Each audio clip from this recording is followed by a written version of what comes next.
কক্সবাজারের টেকনাফে পাচার হতে যাওয়া দুই কিশোরকে উদ্ধার করল বিজিবি। পাচারকারী আটক। বিস্তারিত দেখুন টেকনাফ থেকে ফাহিম হাসান সাদিকের করা প্রতিবেদনে। কক্সবাজারের টেকনাফে চাকরির প্রলোভন দেখিয়ে মিয়ানমারে পাচারের সময় দুই কিশোরকে উদ্ধার করেছে বর্ডার গার্ড বাংলাদেশ বিজিবি। সোমবার ভোরে দুই বিজিবির বিশেষ অভিযানে মানব পাচার চক্রের এক সদস্য গ্রেফতার হলেও আরেকজন পালিয়ে গিয়েছে। বিজিবি জানায়, সম্প্রতি একটি সংঘবদ্ধ চক্র অল্প বয়সী কিশোরদের চাকরির প্রলোভন দেখিয়ে সীমান্ত পার করে মিয়ানমারে পাচারের চেষ্টা চালাচ্ছে। ওরা আমাদেরকে বর্মাকে চাকরি দিবে বলে আনছিল, আইনা এই দালালের কাছে তুলে দিছিল।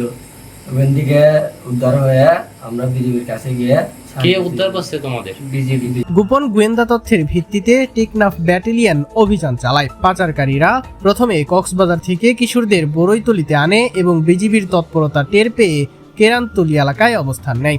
এ সময় সাঁড়াশি অভিযানে দুই কিশোরকে উদ্ধার ও পাচারকারী মোহাম্মদ রাশেদকে আটক করা হয়। তবে নূর হাসান নামের আরেকজন পাচারকারী পালিয়ে যেতে সক্ষম হয়।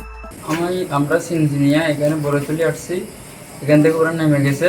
আমি একটা দোকানে বসে থাকছিলাম, তারপরে বিজিবি এসে আমাকে ধরছে। তো এখানে একটা নূর হাসান আছে, নূর হাসানের কাছে ওনাদেরকে দিছি আমি, ওনারা আমাকে 5,000 টাকা দিবে বলছে। নূর হাসান আর আমি বিজিবিকে আমাকে ওইখান থেকে গ্রেপ্তার করে নিয়ে। প্রাথমিক জিজ্ঞাসাবাদে আটক হওয়া রাশেদ স্বীকার করেছে, মিয়ানমারে অবস্থানরত পাচারকারী আমিনের নির্দেশে বাংলাদেশি কিশোরদের চাকরির প্রলোভন দেখিয়ে সীমান্তে নিয়ে আসা হয়। পরে সুযোগ বুঝে তাদের মিয়ানমার হয়ে মালয়েশিয়াতে পাঠানো হয়। স্থানীয়দের দাবি, এই চক্র দীর্ঘদিন ধরে মানব পাচার ও মাদক পাচারের সাথে জড়িত থেকে এলাকায় আতঙ্ক সৃষ্টি করছে। উদ্ধার হওয়া দুই কিশোর আয়ুব খানের ছেলে মোহাম্মদ মাহিম এবং মোহাম্মদ জসিমের ছেলে মোহাম্মদ সোহেল। তারা দুজনই কক্সবাজার শহরের লালদিঘির পাড় এলাকার বাসিন্দা। আটক হওয়া আসামি মোহাম্মদ রাশেদ কুতুপালং ক্যাম্পের বাসিন্দা।